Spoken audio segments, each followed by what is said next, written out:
This Filmmaker IQ lesson is proudly sponsored by Rode Microphones, premium microphones and audio accessories for studio, live, and location recording.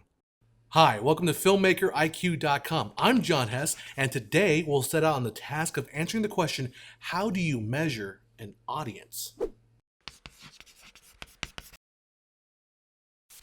The most obvious way to measure an audience is to count up all the tickets that were sold at the box office. Now, for a stage play, this is not exactly rocket science. You just add up the receipts of that night's showing. But for a major motion picture release that's playing in 4,000 screens across the country and even around the world, well, this can get a little bit more tricky. The basics are still the same. Each movie theater would count up the receipts and then report to the distributor that day's take. Now, since the movie viewer is the end of our sales line once he or she buys the ticket, we talk about the audience in terms of dollars rather than tickets sold. Now, with real-time tracking systems installed in most theaters, a distributor takes this gross revenue data from all the movie theaters and adds them up to see how much a movie makes, say, over opening weekend. But wait a minute, you always hear about which movie won the weekend at the box office on Sunday morning, before the weekend is even over. Where do those numbers come from? Well, actually, those are estimates. Each studio has a particular formula for estimating the weekend haul based on historical data, comparing the movie that's in theater right now to a similar movie that was released at a similar time of year with a similar advertising budget. If we know Friday and Saturday's take, we can make a fairly accurate estimate of what Sunday's take will be. Then, on Monday morning, or Monday afternoon that is, the actual numbers are totaled and printed in trade journals. So why go through all that trouble?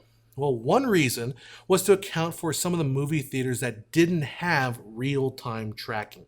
Previously, only 90% of American and Canadian theaters were tracked by Rentrack and Nielsen EDI. But in 2009, Rentrack bought up Nielsen EDI, becoming the sole provider of real-time, or at least near real-time, box office receipts, and now boasts a coverage of 99% of all theaters in the US and Canada.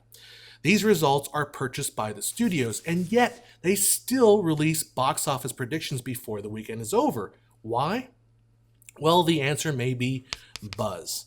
Having the figures for the weekend box office gives Monday morning news programs something to talk about, which in turn makes it to the water cooler conversations, and boom, you just generated some free word-of-mouth advertising for your film. But while we're on the subject of box office, let's try to figure out what some of these industry terms mean.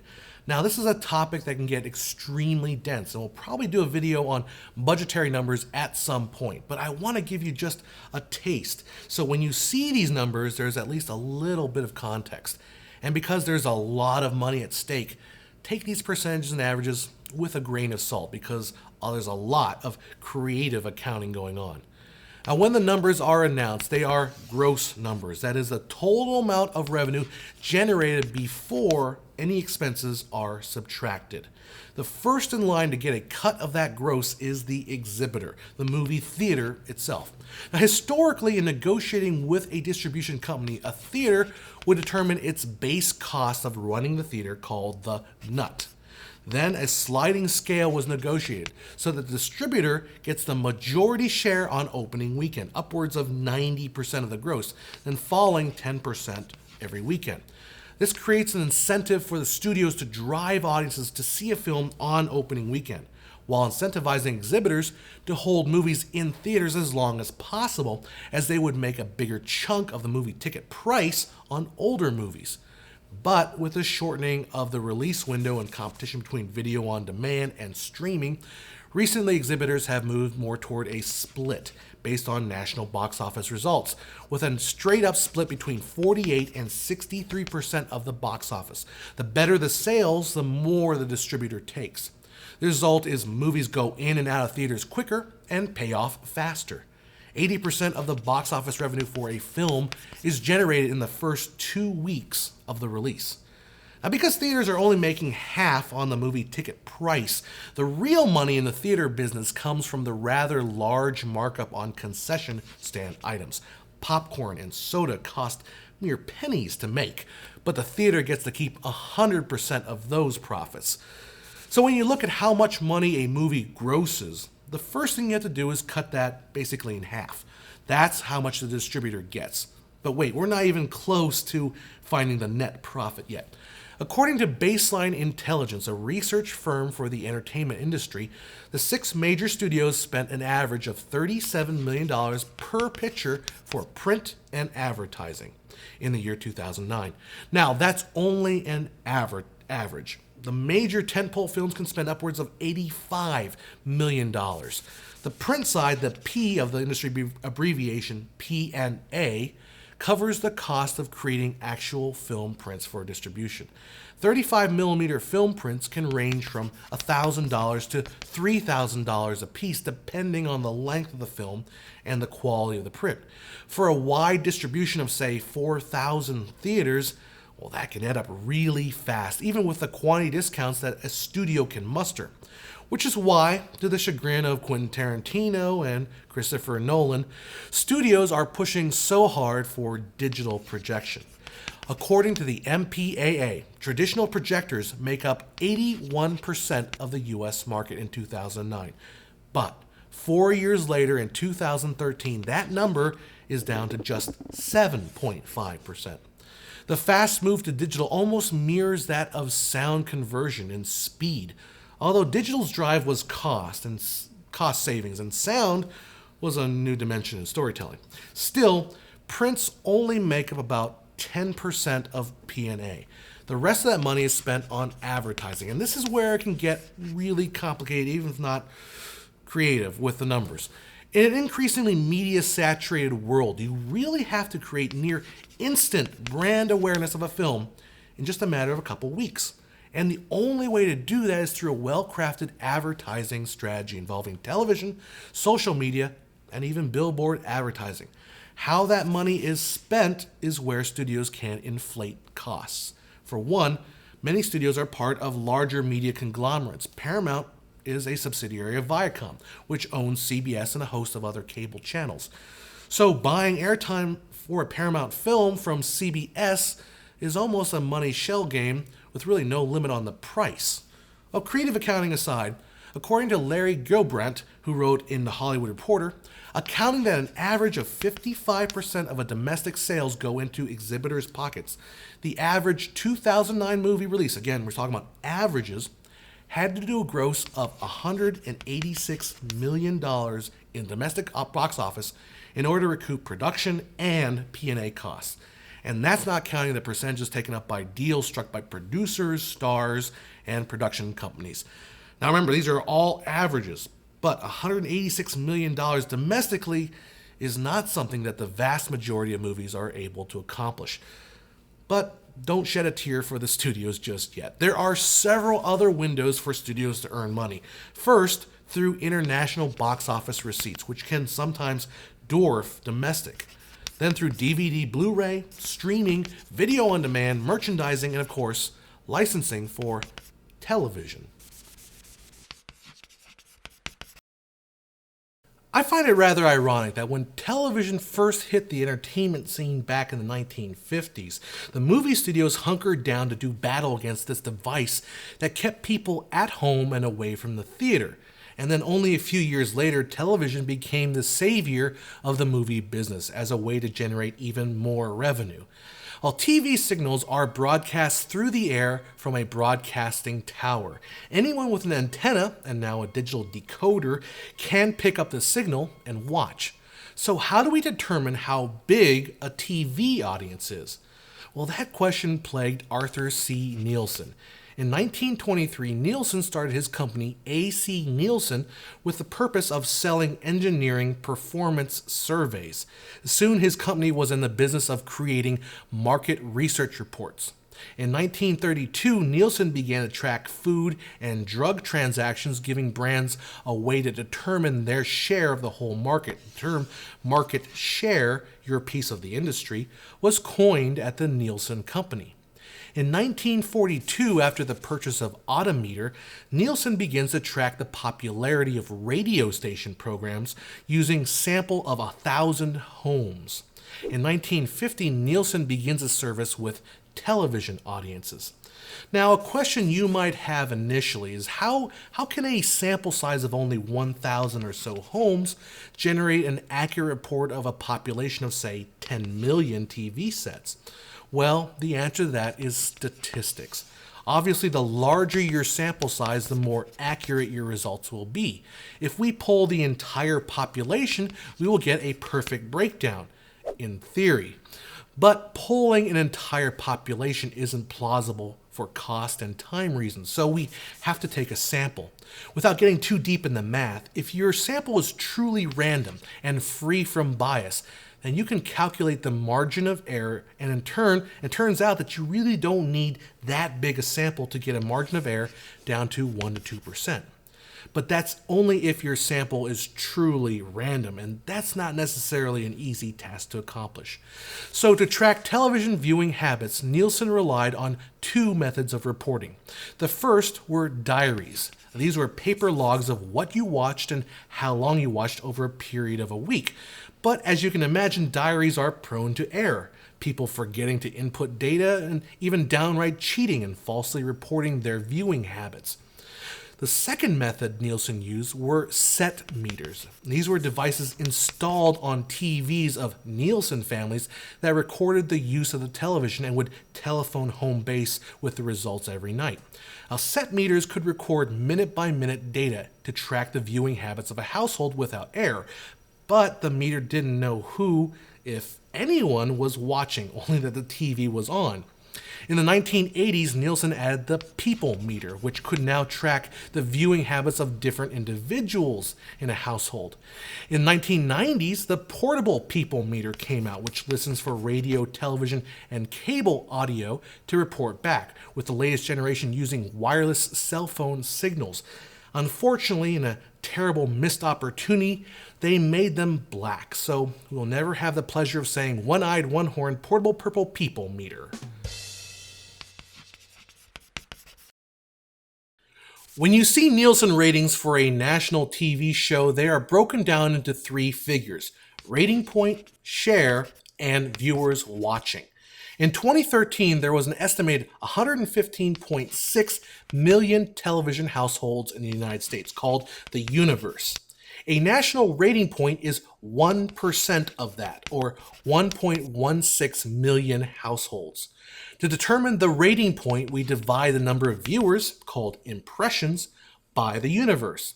In other words, a rating point is the average percentage of people watching of all possible TVs. The second part is the share.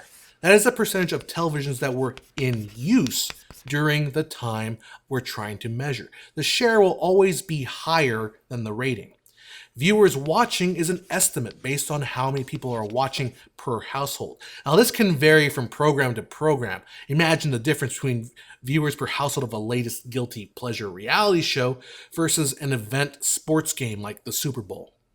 Now, here's a real-world example. Let's say we have a show that's airing at 8 p.m. on CBS.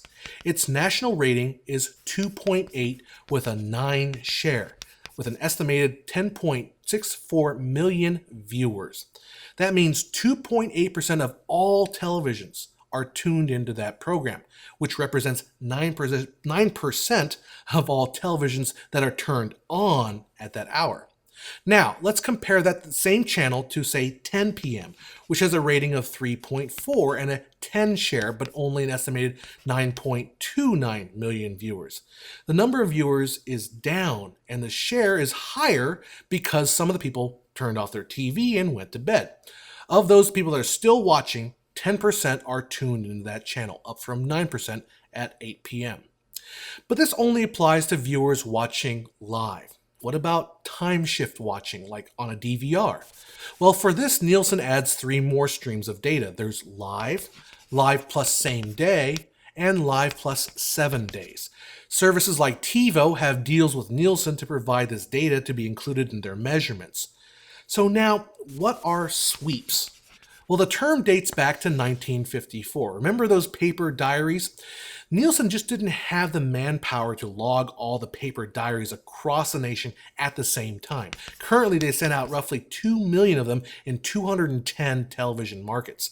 So what they did was sample viewing habits for 1 week, 4 times a year, but stagger their sampling by territory, starting with the East Coast and then sweeping west over a period of 4 weeks. So Sweeps Week is really a national 4-week affair that occurs in February, May, July, and November. Well, if these were the months that were being sampled, broadcasters quickly realized that it was to their benefit to get the highest rating during these few months before the diaries had to be turned back in. Now, why go through all the trouble of measuring the size of TV audiences? The answer is money. Advertising rates. The higher the rating, the more money a network can ask for an advertising on a particular show. Each 30-minute block of television contains 8 minutes of commercials. 6 of those minutes are dedicated to national advertisers. Their price is locked in with the national rating and share metrics. The remaining 2 minutes are dedicated to local market advertising, and those rates are determined by Sweeps Week. Now, as I've grown accustomed to saying, this is just the tip of the iceberg when it comes to television metrics. There's data on commercial viewership, and ratings can be broken down along geographic and demographic lines. But the TV landscape is changing. It's changing fast, as more and more media is now being consumed through the internet.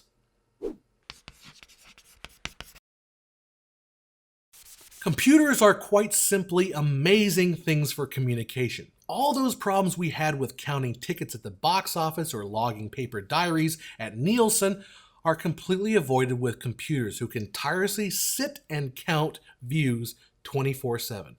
Online video on demand services like Netflix, Hulu, and Amazon can track your profile and know exactly what you watch, how long you watch it, when you watch, the ads you click on, etc., etc., etc.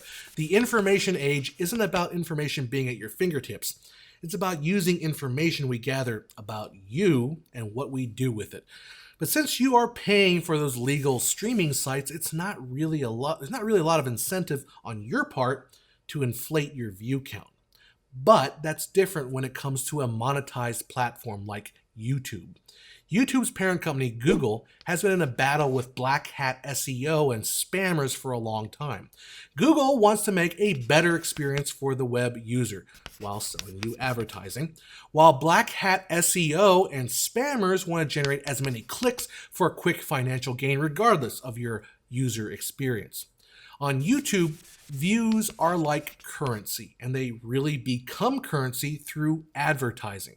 So inflating your view count means wasting advertising dollars and unhappy advertisers. And generally tight-lipped about what exactly constitutes a view, YouTube has gone on record defining a view as a video request generated by an actual viewer who got what they wanted and had a good user experience. So videos that are set to autoplay on a website will not count because no user actively requested it. Now things get a little more complicated. When you upload a video to YouTube, copies of it are cached in servers all around the world. That way a person, say India, who requests your video can contact their local Google server rather than having to call up a server that's halfway across the globe. Now, much like box office we talked about earlier, periodically each local Google server will call it the central view count server and report in on how many people watched that video. The central view count server adds up all the views and displays it on the site. Well, that is until it hits 300. Currently, there are hundreds of hours of video being uploaded to YouTube every minute, and that number keeps going higher. Now, honestly, the vast majority of those videos will not do more than 100 views or so.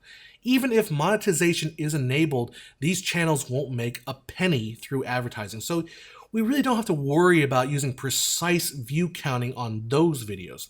But once a video reaches 300 views, YouTube begins to take notice and apply a stricter algorithm to verify that indeed those views are coming from legitimate sources, that they are user requested and not tricked into clicking on it. And that's why you often see a video hit 301 plus and then sit there for a few hours while the server goes back and verifies the views. Views are still being counted during this process, but not shown publicly. Eventually, the server catches up, and the views are counted using this new, stricter counting algorithm. From box office to television metrics and finally internet tracking data, we've just begun barely touching on the science of measuring an audience. People develop full careers just on this stuff alone, and these statistics have the power to move millions of dollars in determining what gets greenlit and what doesn't. That's the power of the audience. Now that the tools of media creation are getting better and cheaper, having an audience is becoming more and more crucial. But in the end, they still just want to watch and experience something great. I'm John Hess. I'll see you at filmmakeriq.com.